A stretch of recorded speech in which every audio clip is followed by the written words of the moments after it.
Hello, everybody. I'm really sorry that I can't be with you.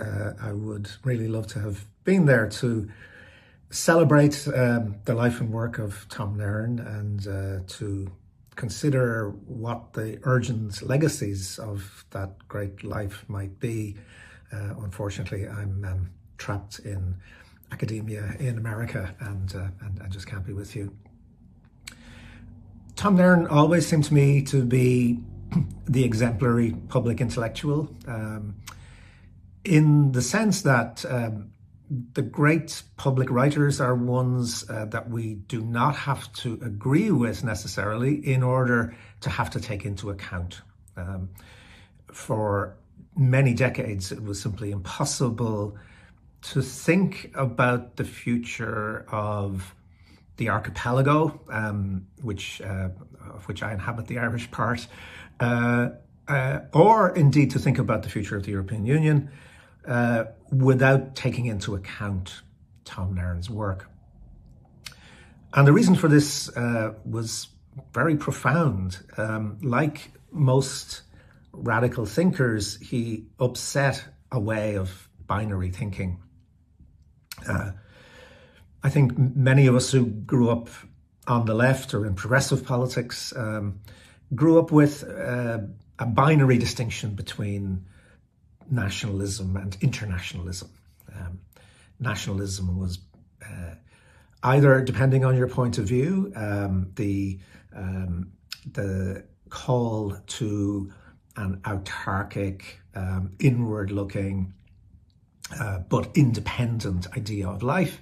And internationalism, again, depending on your point of view, was either a liberation from that inward-looking way of thinking about identity, or was, an imposition of a kind of globalist homogeneity that was going to destroy us all. So even though people disagreed fundamentally on the meaning of these terms, there was a notion that they were at odds with each other. The great perception that Tom Nairn did so much to force into our heads was that, of course, it's a false binary, that we don't have to be trapped in an idea of national identity, which is inward looking, but also we don't have to be trapped in an idea of internationalism, which is bland and aspirational and has no real purchase on people's day-to-day lives and how they exercise power in their own communities. The great insight, I think, that Tom Nairn had in dismantling that binary was that in order to fully become part of the European project, to actually have a European identity, it was necessary for the individual nations within the archipelago to actually think about their own identities and their own sense of belonging, and to understand that a sense of belonging for all of us was only going to be possible in the construct, the difficult, contradictory, qualified, but nonetheless essential construct of the European Union. If, like me, you were Irish, this realization became very potent.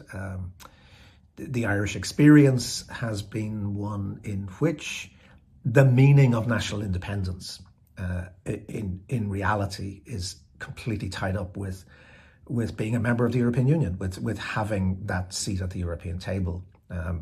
And that has profound implications, I think, for the rest of the archipelago in thinking about what it might mean to be both Scottish or English or Welsh or Irish and European. They're not contradictory, but in fact are essential aspects of each other. Part of the brilliance of Tom Nairn's work was always somewhat occluded by that phrase that he put into public discourse, the breakup of Britain. I don't think if you look closely at what he was writing, that it was really about breaking things up. It was about mutually escaping from a certain kind of political construct, which of course he brilliantly called Eukenia. And the escape from Eukenia is not just a national project for Scotland or for Ireland. It has to be a mutual project of liberation from a state that, as he showed so brilliantly, was created for particular purposes, for particular moments in history, an imperial state. And I think what Nairn prefigured was the fact that the crisis of Eukenia was not momentary, it was not just contingent, it was built into the reasons for its existence and the collapse of each one of those reasons. And therefore, I think he was pointing us towards a future in which it becomes possible to imagine that the liberation from Eukenia is a joint project. And this has become all the more potent since Brexit. Brexit really vindicated so much of what Nairn had been saying about the nature of Eukenia.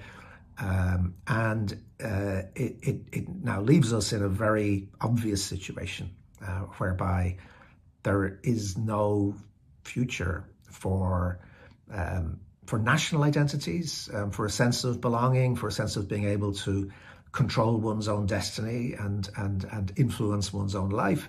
That does not involve, at the same time, transcendence of the UK state and an entry into the mutuality of the European Union. Nairn is not less relevant than he was for all those years. He is more so, and I think reading him remains an enormous stimulus to understanding who we are, where we are, and what possible futures we might mutually have.